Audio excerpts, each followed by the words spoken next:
Assalamualaikum warahmatullahi wabarakatuh. Nama saya Nur Maulidah Hadijah Bima Putri dengan NIM 210106049. Saya dari jurusan Pendidikan Guru Madrasah Ibtidaiyah kelas 1B, Fakultas Tarbiyah dan Keguruan Universitas Islam Negeri Mataram. Pada kesempatan ini izinkan saya menyampaikan sebuah penjelasan mengenai sampah. Sampah adalah sisa buangan dari suatu produk yang tidak digunakan lagi. Sampah dapat didaur ulang menjadi suatu barang yang bernilai. Sampah terbagi menjadi dua, di antaranya sampah organik dan sampah anorganik. Sampah organik adalah sampah yang berasal dari sisa makhluk hidup yang dapat terurai.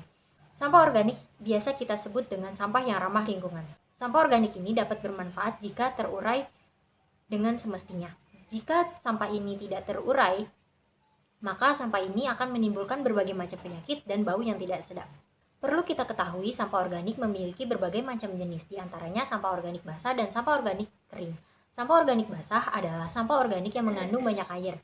Contohnya sisa sayur, kulit pisang, kulit bawang, ayam busuk, dan lain-lain. Yang kedua adalah sampah organik kering.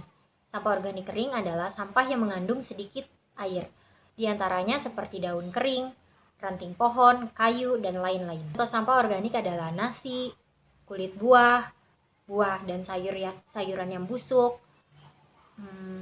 kotoran hewan, dan lain-lain. Sampah organik memiliki banyak manfaat, di antaranya kompos, pupuk, biogas, listrik, dan lain-lain. Kedua adalah sampah anorganik. Sampah anorganik adalah sampah yang tidak digunakan lagi dan tidak dapat diurai. Sampah organik yang tertimbun tanah menyebabkan pencemaran pada tanah. Sebaliknya, jika sampah organik tertimbun tanah, dia akan menyebabkan kesuburan pada tanah. Mengapa sampah anorganik jika tertimbun tanah dia akan menyebabkan pencemaran pada tanah? Karena sampah anorganik mengandung zat yang tidak dapat terurai, sehingga sampah anorganik ini yang tertimbun tanah dia dapat terurai, tetapi dalam jangka waktu yang lama. Contoh dari sampah anorganik diantaranya besi, ban bekas, plastik, botol plastik, bohlam, kabel, alat elektronik, kaleng, dan lain-lain. Sampah anorganik pula dapat kita manfaatkan dengan 3 metode. Yang pertama adalah metode reuse, reduce, dan recycle. Reuse adalah menggunakan kembali plastik yang dapat digunakan. Contohnya seperti memanfaatkan kembali bekas kemasan minyak untuk media tanam. Yang kedua adalah menggunakan wadah yang dapat dipakai berulang-ulang.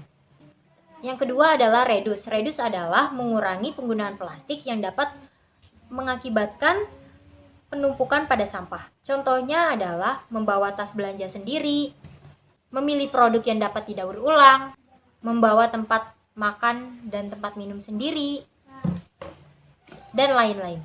Yang ketiga adalah recycle. Recycle adalah mendaur ulang kembali plastik menjadi barang baru yang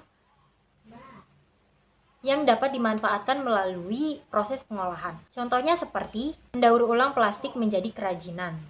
Yang kedua adalah mendaur ulang botol plastik menjadi pot bunga, gayung, ember, dan lain-lain.